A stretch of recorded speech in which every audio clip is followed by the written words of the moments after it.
Hello students and welcome back to channel Siraj Shaikh the study. आज valuation of goodwill and shares का lecture number 3 होगा, जिसमें हम cover करेंगे नए points of valuation of goodwill and shares. Start करेंगे आज का class.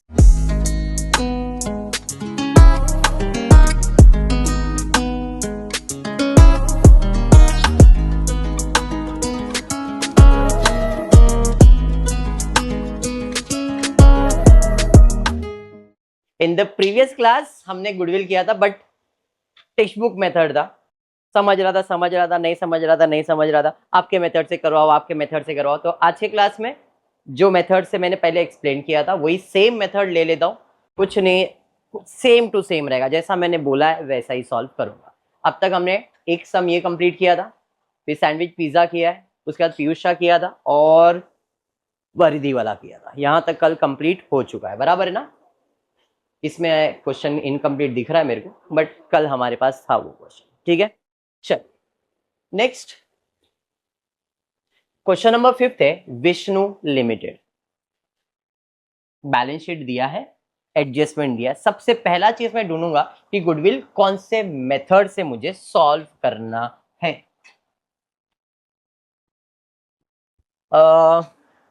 Goodwill of the business of Vishnu limited is to be taken at 4-year purchase of super profit of the company।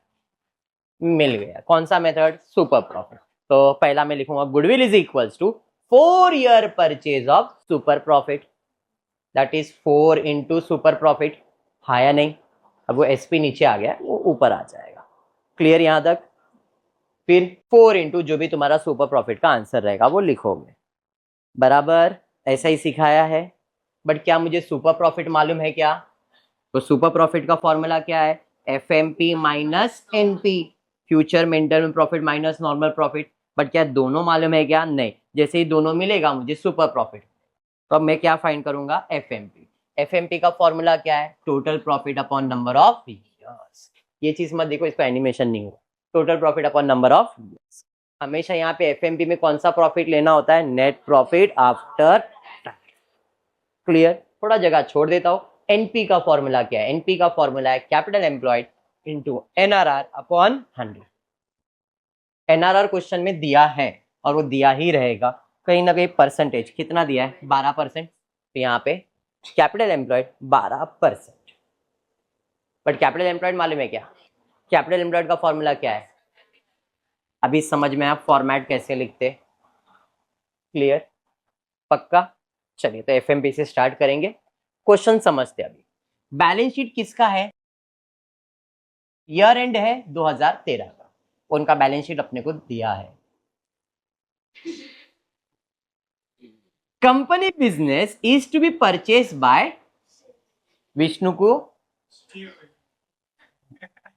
Vishnu का business कौन खरीदने आया है, शिव जी आए। बोले विष्णु तेरा बिजनेस मेरे को दे। और तेरे बिजनेस खरीदने के लिए इसने क्या किया है, बिजनेस का गुडविल वैल्यू किया है। You are required to value goodwill of the company. कौन सा कंपनी, विष्णु लिमिटेड का बिजनेस का गुडविल फाइंड करना है after taking into account the following information. Normally Vishnu का जो बिजनेस है उसमें कितना परसेंट रिटर्न होता है, लिखा है the reasonable return on capital employed in the class of the business of the company is 12% NRR. इसका कुछ काम था क्या, नहीं।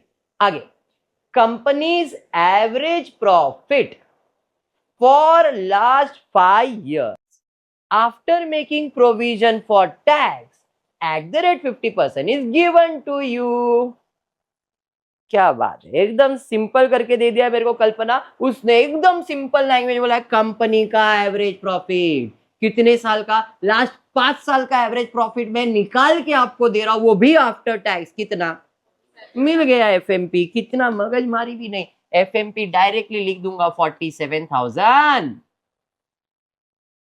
इतना सोपा होता तो कैसे चलता, बट एज पर सेंटेंस सोपा तो वाट गया मेरे को। तुम लोग को वाटता है, अरे क्यों नहीं समझा, नहीं समझा। इंग्लिश था ना बेटा, हिंदी में करता है। कंपनी कहता है कि मैं तुझे 5 साल का प्रॉफिट का एवरेज पहले ही दे रहा हूं, और वो भी कौन सा प्रॉफिट? After tax. हम लोग 50% टैक्स भरते, वो देने के बाद कंपनी का एवरेज प्रॉफिट कितना है? और मुझे यहाँ पे वही चाहिए होता है। एफएमपी का मतलब क्या होता है? Average profit. जितने भी साल का तुमको लेने का उतने साल का लो, हमको नेट प्रॉफिट आफ्टर टैक्स बता दो। तो क्वेश्चन में डायरेक्टली दिया है ना, तो इसमें क्या सोचने का है? जैसा बोला था वैसा लिख दिया। फ्लिकर हो रहा है बेटा? हाँ, वो जाने दे। फ्लिकर हो रहा है क्या? नहीं तो फिर जाने दो। डन है इतना? Done done done, very good. तो भाई इस एडजस्टमेंट से मेरे को तो 47,000 मिल गया, मेरा काम तो सेट था भाई, मेरे को टेंशन नहीं लेना।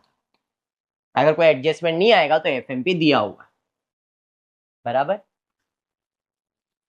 The present market value of land and building is 1,10,000। ये कैपिटल एम्प्लॉयड के लिए रहेगा। लैंड एंड बिल्डिंग का वैल्यू 95 नहीं, कितना लगाना पड़ेगा? 1,10,000। तो असेट माइनस लायबिलिटीज में काम आएगा, उसका एफएमपी से कोई लेन देन नहीं। Other asset to be taken at book value, मतलब कैपिटल एम्प्लॉयड से लेन देन है, एफएमपी से लेन देन है क्या? ये दोनों उसमें जाने वाला है। तीसरा, डायरेक्टर ऑफ विष्णु लिमिटेड। ये जो विष्णु लिमिटेड है इसके पास डायरेक्टर थे, कितने थे? तो इनसे कुछ बातचीत चल रही है। The director of Vishnu limited, O in number, 2 in numbers, are to be appointed on the board of director of Shiv limited. Shiv ji आए, विष्णु बोले रे तेरे पास 2 डायरेक्टर है। विष्णु बोला हाँ है, मेरे पास भेज दे, मेरे कंपनी में उसे हम बोर्ड ऑफ डायरेक्टर बना देंगे। ऐसा बोल रहा है? हाँ बोल रहा है, प्रॉब्लम मेरे को भी नहीं है, लेकिन प्रॉब्लम आगे है। The worth of the service is and will be in future rupees 5,000 per annum for each of the 2 directors. But no charges has been made regarding to this against the profit of Vishnu.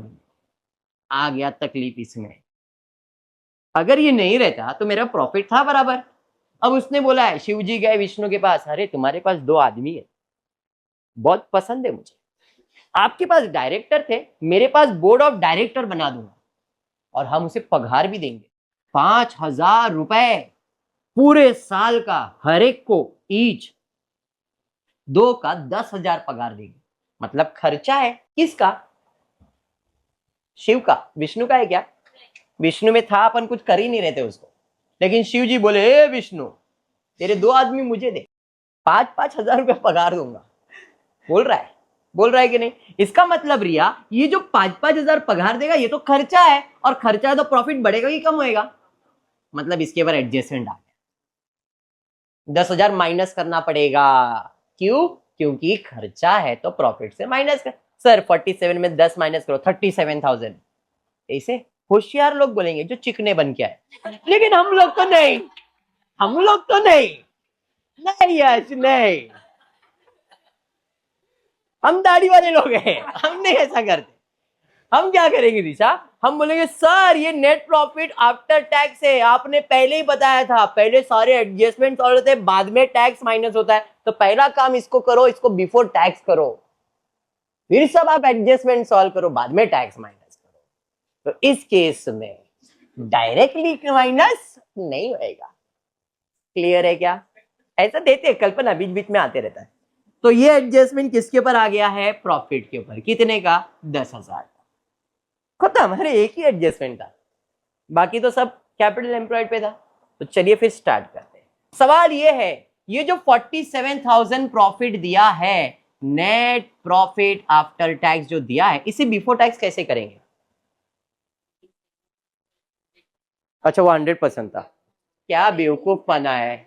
Net profit before tax में जब हम tax minus करते हैं तो net profit after tax आता है। By default before tax 100% होगा, after tax नहीं। उसमें आप 50% माइनस करोगे टैक्स तो कितना बचेगा?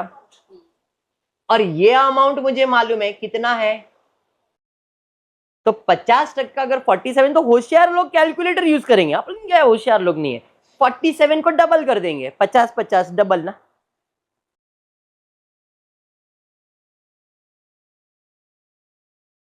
इधर भी 50% 47 ही आएगा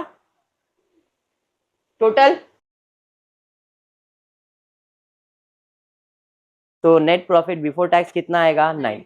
ये जो यहाँ पे लिखा है to bring profit before tax tax rate is 50 so the profit 47,500 है क्या 47 है? इधर 47,500 दिख रहा है, मतलब प्रिंटिंग या तो उधर या तो इधर।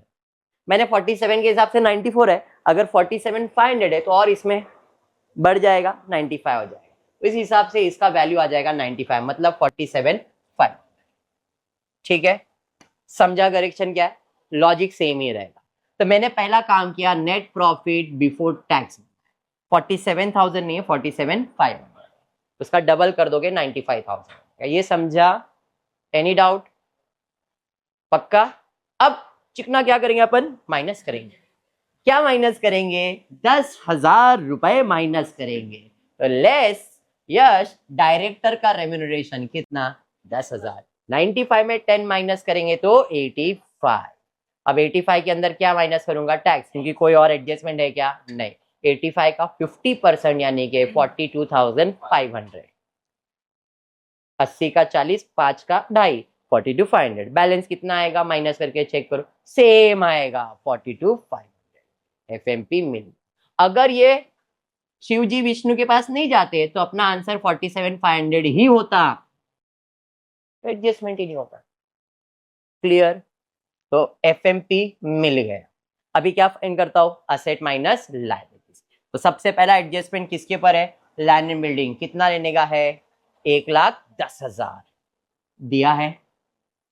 सारे असेट्स के बारे में बोला, other asset to be taken at there. चलिए, गुडविल इल्ले, लैंड एंड बिल्डिंग झालं, plant and machinery 60, stock 57,500, debtors 49,500 minus 1,500, 47,500 लिख रहा है तो लिखो, या तो फिर 49 इधर लिखोगे तो 1,500 नीचे माइनस करना पड़ेगा। किधर? लाइबिलिटी साइड पे। आप 47,500 दिखाओगे इधर तो भी चलेगा, अगर आपने इधर 49 दिखाया है तो इसका आरडीडी लाइबिलिटीज में माइनस करने का। दोनों तरीका राइट। कैश जैसा है वैसे ही टोटल मारेंगे। इसका टोटल आ रहा है 2,80,000। आप लोग भी करके देखो, क्योंकि अमाउंट में मेरे को भरोसा नहीं है तो करके देख लेना। मिस्टेक्स है इसके लिए बोल, कल्पना चाले मत करो, इसी का हवा मत खाओ, सॉल्व करो। बराबर है। लाइबिलिटी साइड पे जा रहे, तो लाइबिलिटीज में क्या क्या है जरा चेक करता हूं। इक्विटी इल्ले, कैपिटल इल्ले, प्रॉफिट इल्ले, क्रेडिटर्स आएगा, डेप्रिसिएशन फंड। डेप्रिसिएशन फंड अगर ध्यान से देखोगे तो दो है, एक लैंड एंड बिल्डिंग और एक प्लांट एंड मशीनरी। अमाउंट ऊपर चला गया, ये लैंड एंड बिल्डिंग, ये प्लांट एंड मशीनरी। कौन सा लिखेंगे या नहीं लिखेंगे? लिखेंगे या नहीं लिखेंगे? डेप्रिसिएशन फंड लिखेंगे या नहीं लिखेंगे? कितना सोचते रहे तुम लोग। डेप्रिसिएशन फंड लिखेंगे कि नहीं लिखेंगे? क्यों नहीं लिखेंगे बेटा? तो लैंड एंड बिल्डिंग असेट में लिखा क्यों? डेप्रिसिएशन का मतलब क्या होता है? वैल्यू कम करते हैं। तो हम यहाँ पे रीवैल्यूड फिगर लिखते हैं। जब डेटा लिख रहे तो उसका आरडीडी माइनस करते हैं ना अपन रीवैल्यू करने के लिए, तो डेप्रिसिएशन भी उसी का है ना, वो तो लिखना ही पड़ेगा। तो पहले तो मैं क्रेडिटर्स 63,000 लिख दिया। डेप्रिसिएशन फंड में मैंने सिर्फ 15,000 लिखा है, वो भी मशीनरी का, लैंड का नहीं लिखा। क्यों सर, क्यों नहीं लिखा, ये तो बताओ हमको। अरे मेरे को लैंड एंड बिल्डिंग का रीवैल्यूड फिगर दे दिया है, तो रीवैल्यू फिगर में अगर मैं देखूंगा तो 95 से 1,10 आया है, तो रीवैल्यू फिगर है, तो उसका डेप्रिसिएशन फंड काम का आएगा क्या? नहीं। लेकिन अगर मैं कॉस्ट वैल्यू लिखता तो हमको उसको रीवैल्यू करने के लिए उसमें से डेप्रिसिएशन माइनस करना पड़ता। जैसे प्लांट एंड मशीनरी मैंने 60,000 बुक वैल्यू लिखा है, तो इसलिए मैंने उसका डेप्रिसिएशन 15,000 इधर माइनस किया है। सिर्फ प्लांट एंड मशीनरी का, लैंड एंड बिल्डिंग का नहीं। Point to be noted. Done है इतना? चलिए भाई, और क्या आने वाला है? ये हो गया। अब एक आरडीडी बाकी है। आरडीडी कितना था? 1,500 रुपए। चलिए टोटल कीजिए, कितना आ रहा है?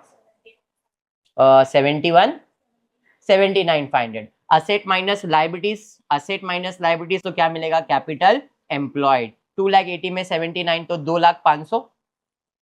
कैपिटल एम्प्लॉयड मिल गया तो नॉर्मल प्रॉफिट भी मिलेगा। 2,05,000 into 12 divide by 100, capital sorry normal profit 24,060, ये मुझे मिला नॉर्मल प्रॉफिट, ये मुझे मिला है एफएमपी, तो मुझे मिलेगा एसपी कितना 42,500 माइनस 24,60 बराबर माइनस करेंगे 18,440। अब इसको कितने बार मल्टीप्लाई करने का है 4 टाइम, 4 टाइम मल्टीप्लाई करेंगे 73,000 हो गया। बस यही मेथड है मैंने जो आपको बताया, ये मैंने मेरे मेथड से प्रेजेंटेशन करके दिखाया। ये ज्यादा बेटर तो ऐसा करो, कोई इशू नहीं। थैंक यू, मेरे को मालूम है, समझाइए, बढ़ेंगे आगे। नेक्स्ट सम देखते हैं क्या दिया और कौन से मेथड से पूछा। Goodwill is to be calculated with a reference to capitalization of maintainable profit method। बहुत डिफिकल्ट है सर, ये नया है ना, बहुत सोपा है, आज मेरा मेथड है बेटा। कैपिटलाइजेशन मेथड का फॉर्मूला क्या है, goodwill is equals to value of business minus capital, 2 line छोड़ देने का बराबर, फिर वैल्यू ऑफ बिजनेस का फॉर्मूला लिखने का क्या है, एफएमपी अपॉन एनआरआर इंटू 100, फिर से 2 लाइन छोड़ देने का और क्या लिखने का, एफएमपी का फॉर्मूला क्या है, total profit upon number of years, basic, थोड़ा लाइन छोड़ देने का और कुछ सर कैपिटल एम्प्लॉयड का फॉर्मूला है असेट मनी। फॉर्मेट रेडी हो गया, एफएमपी से चालू करना है, एफएमपी से, इससे चालू करने का इससे, तुम्हारी मर्जी है, ठीक है। अभी प्रश्न रीड करता है, देखता है क्या है। A certain value of goodwill of Progressive Limited carrying on a business as a retail trader from the following balance sheet information। Balance sheet मस्त पिकी दिया है, company commenced operations on 2009 with a paid up capital of 2,50,000। the profits for the years are given to you। 2009, 10, 11, 12, 13 इतने साल का profit दिया हुआ, क्यों दिया रहेगा, एफएमपी निकालने के लिए, तो अपने को हर साल का प्रॉफिट दिया है। इनकम टैक्स में भी टेकन कितना परसेंट, चलिए तो स्टार्ट करते हैं, 62,000, 64,000, 71,000, 78,000, 85,000। किसी ईयर पे कोई एडजस्टमेंट है क्या, नहीं, तो डायरेक्टली सबका टोटल कितने साल से डिवाइड होएगा, 1 2 3 4 5, कितना आ रहा है 72,000। इसे कहता हूं मैं नेट प्रॉफिट बिफोर टैक्स। क्यों सर, खुद ही बोला है उसने, before providing taxation, before tax, tax કેટલો છે 72 का 50% निकालेंगे तो 36,000 आ जाएगा, माइनस करेंगे भेटला एफएमपी झालो। आता capital employed, asset minus liabilities, देखते हैं भाई। Average dividend paid by the company is 12.5। Average dividend नामकरण बदला है, वेशभूषा बदलोगे लेकिन काम तो नहीं बदलोगे, मतलब NRR, dividend NRR, normal rate of return NRR, standard rate of return NRR, percentage आ गया अपने को, वही समझ में आ गया। चलो तो इस केस में अपने को एनआरआर मिल गया, रीजनेबल रिटर्न भी लेने के लिए बोल भी दिया है। और कुछ बोला ऑन कैपिटल इन्वेस्टमेंट गुडविल, मतलब किसी पे कोई एडजस्टमेंट नहीं है, गुडविल आएगा कि नहीं आएगा, very good. Land and building, plant and machinery, stock, debtors, और कोई एसेट है क्या, टोटल मारेंगे 1 लाख 2 लाख 3 लाख 4 लाख 50 बराबर। लायबिलिटीज पे जाएंगे, कैपिटल इल्ले, प्रॉफिट इल्ले, bank overdraft yes, creditor yes, provision tax yes, तो ये सब लायबिलिटीज में जाएगा, bank overdraft, sundry creditors, provision for tax, total मारेंगे 168,350। अब asset minus capital employed, capital employed भेटला है, एफएमपी भेटला है, तो वैल्यू ऑफ बिजनेस आ जाएगा। चलो वैल्यू ऑफ बिजनेस पे जाते, FMP 36,000, NRR 12.5 into 100, value of business 2,88,000। यहाँ पे वैल्यू ऑफ बिजनेस और कैपिटल एम्प्लॉयड को पहले ही कंपेयर करना, अगर ये कम है और वो ज्यादा है, गुडविल डज नॉट एक्सिस्ट। क्यों, सिमिलरली ये अगर कम होता 2,80,000 होता और ये 2,81,000 है, तो आंसर माइनस होता। माइनस का मतलब भाई तेरा रेपुटेशन नहीं है, तो गुडविल नहीं है। सेम सुपर प्रॉफिट में अगर एफएमपी कम है और एनपी ज्यादा है, सुपर प्रॉफिट आएगा नहीं, सुपर प्रॉफिट आएगा नहीं, मतलब गुडविल नहीं है। ऐसा सम भी आता है, नेगेटिव गुडविल कभी नहीं हो सकता है। गुडविल कब होता है? जब पॉजिटिव है। रिस्पॉन्स है तो गुडविल है, और अब रिस्पॉन्स ही नहीं है, प्रॉफिट ही नहीं है, तो गुडविल कैसे आएगा? तो ये याद रखना, गुडविल कभी नेगेटिव नहीं हो सकता है। वैल्यू ऑफ बिजनेस मालूम है, कैपिटल एम्प्लॉयड मालूम है, फॉर्मूले में सब्स्टिट्यूट करो, काम फिनिश्ड। 2,88,000 281 माइनस करेंगे गुडविल, खत्म। दोनों मेथड मैंने मेरे मेथड में इसलिए करवाया क्योंकि तुम लोग कंफ्यूजन हो रहा था, तो मैंने इस मेथड में करवा दिया। अभी क्लियर, अभी कॉन्फिडेंट है दोनों मेथड को लेके? अगर क्वेश्चन में सिर्फ एफएमपी आएगा तो कैसे करोगे? खाली एफएमपी इतना ही सॉल्व करना है, जो भी ट्विस्ट एंड टर्न्स है वो सब इसी के ऊपर है। कैपिटल एम्प्लॉयड बहुत चिंदी है। डन है? पक्का? तो गुडविल के सम्स अभी कर सकते हो, लेक्चर खत्म नहीं करा बट समझ में आ गया है? ठीक है, चलो तो तुम्हारा फेवरेट स्लाइड आ जाएगा। आज के लिए इतना ही करेंगे। होपफुली वीडियो पसंद आया तो प्लीज वीडियो को लाइक कर देना, फ्रेंड्स ग्रुप में शेयर करना, चैनल को सब्सक्राइब करना। Thank you for watching the video.